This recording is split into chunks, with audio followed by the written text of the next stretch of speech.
नमस्कार विद्यार्थियों, आप सभी का आपके अपने YouTube चैनल आरपीएससी विद नवीन सैनी में स्वागत है। विद्यार्थियों, आज हम रीट का फॉर्म कैसे भरा जाता है उसको लेकर हम चर्चा करेंगे। ठीक है, तो रीट का फॉर्म आपको पता है एसएसओ आईडी के माध्यम से ये फॉर्म भरा जाता है।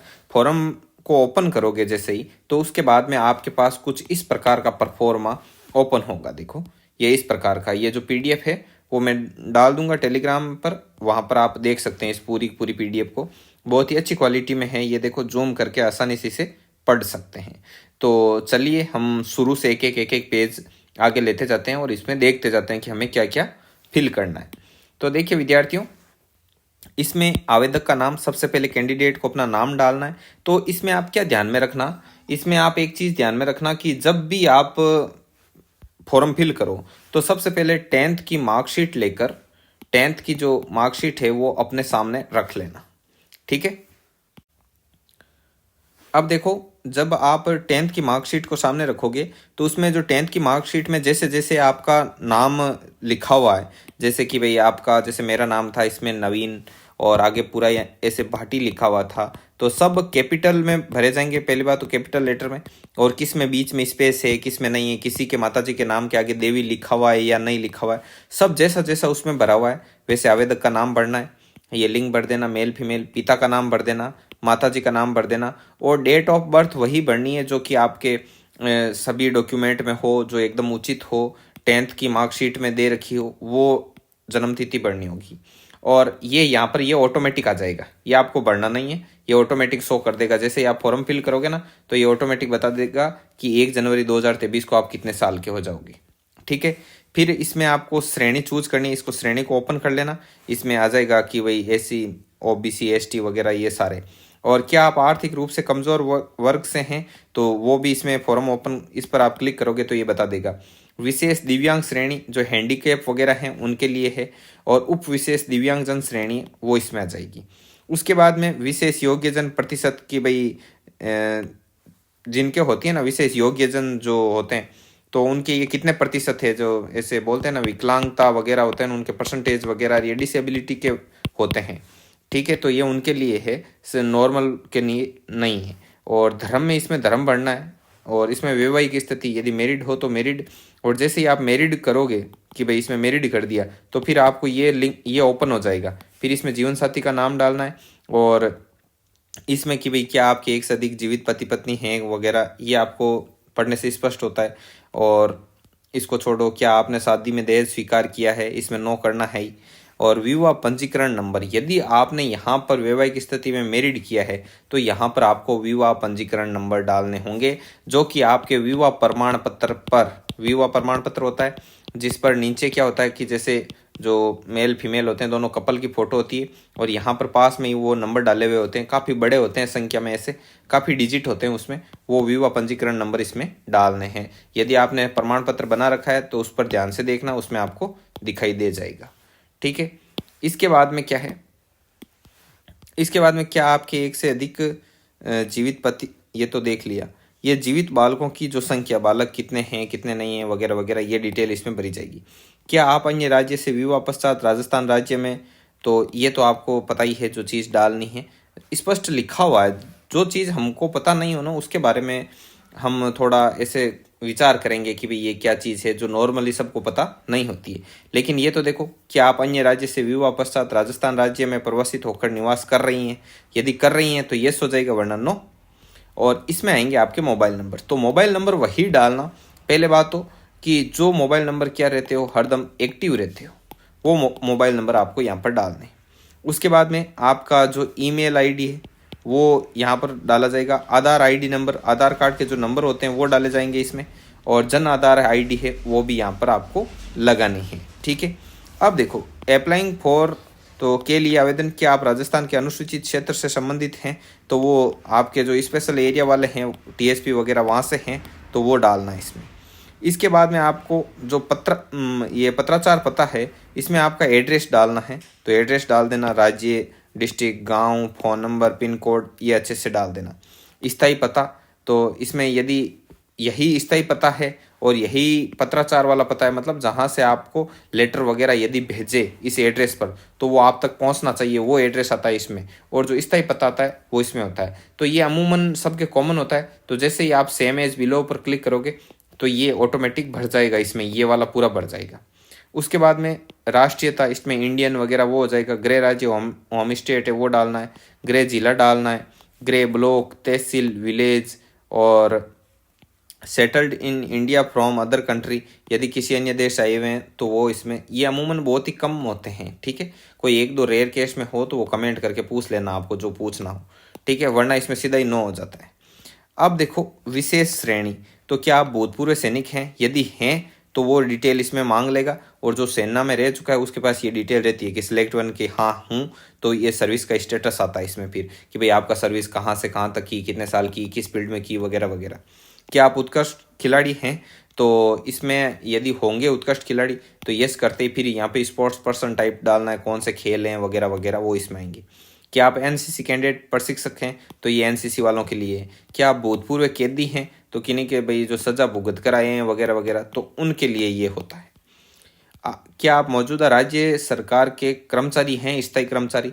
यदि हैं तो फिर ये उनके पूरी डिटेल भरी जाएगी जो सर्विस कर रहे हैं अभी, तो यस होगा। तो फिर if yes then enter the department, फिर डिपार्टमेंट डाला जाएगा। फिर आपका जो पद डाला जाएगा इसमें कि भाई किस पद पर है, किस तारीख को ज्वाइन किया, क्या आपने अपने विभाग से एनओसी है तो वो एनओसी वगैरह की, तो एनओसी कब इश्यू हुई, एनओसी के नंबर, वो सब इसमें डाले जाएंगे।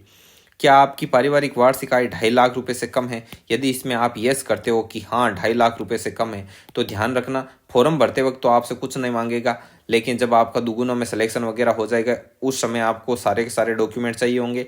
तो यदि आपने इस पर यस किया है तो आप आय प्रमाण पत्र बनाकर और अभी से क्या कर लेना, उसको अच्छे से सेव करके अपने पास रख लेना। अब देखो अतिरिक्त श्रेणी, तो इसमें यदि ये टेम्परेरी गवर्नमेंट एम्प्लॉय वगैरह जो भी हो, तो यदि हो आप इनमें से किसी में भी बिलोंग करते हो तो इनको यस नो आपको करना है। अब देखो ये आपराधिक रिकॉर्ड होता है जो अमूमन बहुत ही कम लोगों के होता है, तो उनके लिए है ये चरित्र सत्यापन। उसके बाद में आती है मेन ये चीज, इसकी हमको चर्चा करनी है, शैक्षणिक योग्यता। तो इसमें क्या है, सबसे पहले सेकेंडरी 10वीं तक का है, तो इसमें सब्जेक्ट डालना ऑल सब्जेक्ट आ जाते हैं, जैसे कि थर्ड लैंग्वेज आ गई, 2 लैंग्वेज, एक थर्ड लैंग्वेज अपन चूज करते हैं, बाकी एसएस साइंस और मैथ आ गई। अब इसमें आएगा बोर्ड का नाम, तो बोर्ड का नाम आप इसमें यहाँ पे डाल देना BSER। राजस्थान वाले अपन ज़्यादातर इसी बोर्ड से रहते हैं BSER से, और जो CBSE से है वो CBSE डाल देना। अब ये 10th के मार्कशीट में रोल नंबर डाले हुए होते हैं वो डाल देना। रिजल्ट, इसमें रिजल्ट डालना है कि कितने में से कितने नंबर हैं। उत्तीर्ण होने का वर्ष डालना है कि भाई किस साल में आपने क्या किया कि इसको उत्तीर्ण किया, वो ये सब चीज़ें आपको 10th की मार्कशीट पर लिखी हुई मिलेगी। इस परिणाम में ये पास करना है इसमें, समझ गए आप। और अवधि तो ये 12 महीने की होती है, 12 महीने आएंगे इसमें, और इसमें आएंगे कुल अंक, भाई कितने नंबर में से आपने कितने नंबर प्राप्त किए, तो फिर आपका ग्रेड डिवीजन कौन सा था, परवे, तो ये अपने आप ये शो कर देगा, प्रतिशत है ना, ये ऑटोमेटिक शो कर देगा। और प्रवेश तिथि, ये प्रवेश तिथि है ना, ये आपकी इनकी ब्लॉक कर दी गई है, पहले ये चाहिए थी अब ये नहीं चाहिए। अभी सिर्फ किसकी मांग रहा है, एक बीएड की मांग रहा है, बीएड का यहाँ पर आता ही है, तो ये बीएड की मांग रहा है सिर्फ, और कुछ नहीं मांग रहा, ठीक है। और अब इसमें पासिंग तिथि आती है, तो ये पासिंग तिथि 10वीं की, 12वीं की, कॉलेज की और पोस्ट ग्रेजुएशन वगैरह सब की ये मार्कशीट पर ही लिखी हुई है।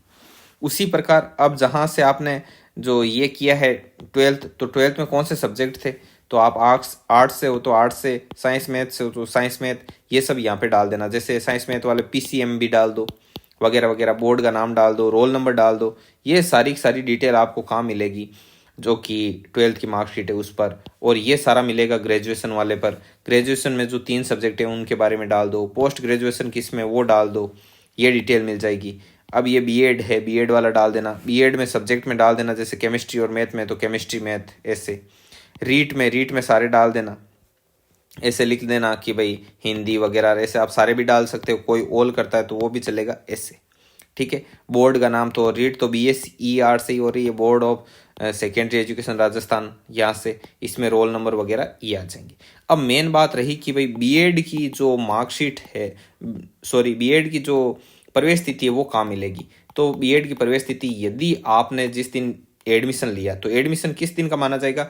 जिस दिन आपने वो 22,010 रुपये वाला वो चालान कटवाया था, यदि वो आपके पास है तो उसमें ऐसे 3 कॉपी होती है उसकी। फिर इसमें से एक कॉलेज वाले खुद रखते हैं, 2 रख लेते हैं, एक अपने पास रहती है, कई लोग इसकी फोटोकॉपी करवा के अलग से पास में रखते हैं। तो उसमें नीचे लिखी हुई है डेट, प्रवेश तिथि, जिस दिन वो चालान ऑनलाइन कटा ना, तो उस दिन की डेट आएगी, वो प्रवेश तिथि में काउंट होगी। और वरना यदि आपके पास वो एडमिशन वाली स्लिप है तो उस पर ये प्रवेश तिथि लिखी हुई है।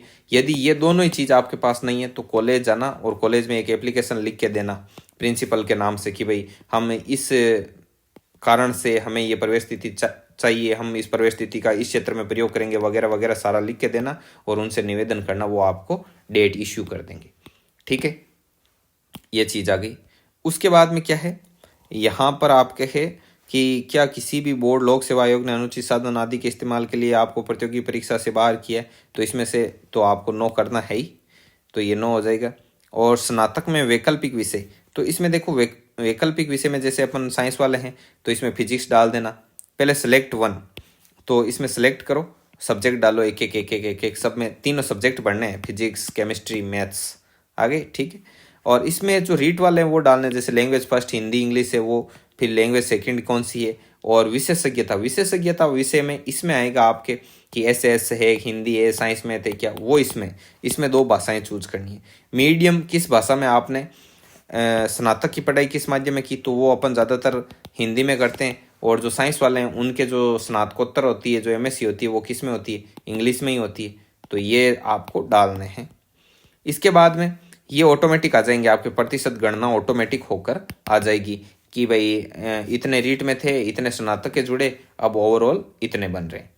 इसके बाद में ये फोटो वाला पेज है, इसमें देखो ये साइज है 50 KB की, मिनिमम और मैक्सिमम 100 KB की है, इसके बीच की ये करके और यहाँ पर डालनी है फोटो, यहाँ पर डालने सिग्नेचर आपके, और ये फोटो और सिग्नेचर और एक बॉडी मार्क, भाई आपके जो मॉल वगैरह हो यदि फेस पे, तो वो इसमें आ जाएंगे। ठीक है, और जो ये फोटो और सिग्नेचर वही, ये फोटो और सिग्नेचर, तो सिग्नेचर वही रखने की कोशिश करना जो कि आपने जब फॉर्म फिल किया, एग्जाम फॉर्म, उस समय कौन से सिग्नेचर थे, वही सिग्नेचर यहाँ पर डालने हैं। ठीक है, तो ये बेटर रहेगा, यदि फोटो भी वही रखें तो और अच्छा रहेगा।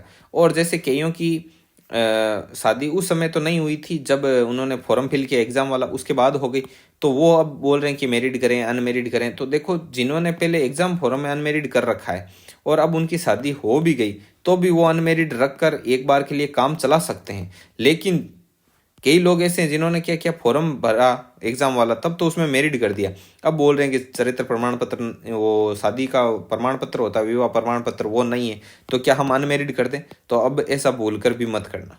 ठीक है, इस चीज़ का ध्यान रखना। इसके बाद में क्या है, इसके बाद में है कि ये नॉन टीएसपी वाले हैं, तो वो 30 जिले हमको इसमें भरने हैं, तो 30 जिले अपने चॉइस से भरने हैं। तो एक चीज़ ध्यान में रखना कि 10 जिले ऐसे हैं जो डार्क जोन में है।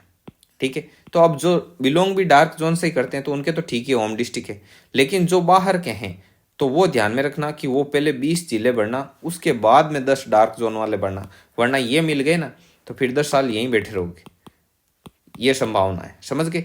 तो इसमें अपनी चॉइस के हिसाब से कि भाई मुझे ये जिला सबसे ज़्यादा पसंद है, उसके बाद ये ना मिले तो ये ठीक है, ये ना मिले तो ये ठीक है, ऐसे करते करते 20 तक भर देना, और 20 के बाद में डार्क जोन भर देना, और डार्क जोन में भी अपनी चॉइस देख लेना कि कौन सा डार्क जोन आपको ठीक लगे। ऐसा करते करते करते करते ये फॉर्म फिल करना है। ठीक है, जब ये पूरा फॉर्म फिल हो जाएगा फिर नेक्स्ट का ऑप्शन आएगा, तब ये पूरा फॉर्म एक साथ आपके पूरा भरा हुआ ओपन होगा। तो आप उस समय क्या करना, वापस इसको क्या करना, रीवेरीफाई करना आराम से बैठकर, और फिर से पूरी अपनी मार्कशीट है, जितनी भी वो मार्कशीट, जो जन आधार के जो नंबर हैं, जो विवाह प्रमाण पत्र में आपके जो शादी के वो जो क्रमांक वगैरह दे रखे हैं, उनको आप चेक करना, अपने पिताजी का नाम, माताजी का नाम, स्पेलिंग मिस्टेक, स्पेस मिस्टेक वगैरह सब कुछ चेक करना है, एक एक चीज़ point to point, subject, language first second क्या भरी, 2 बार चेक कर लेना, 2 बार चेक कर लेना। ठीक है, और उसी के बाद में फाइनल इसको क्या करना है, सबमिट करना है। ठीक है विद्यार्थियों, तो ये जानकारी थी, मुझे इंपॉर्टेंट लगी आपको बताना, तो बता दिया। ठीक है विद्यार्थियों, मिलते हैं नेक्स्ट वीडियो में, तब तक के लिए जय हिंद, जय भारत।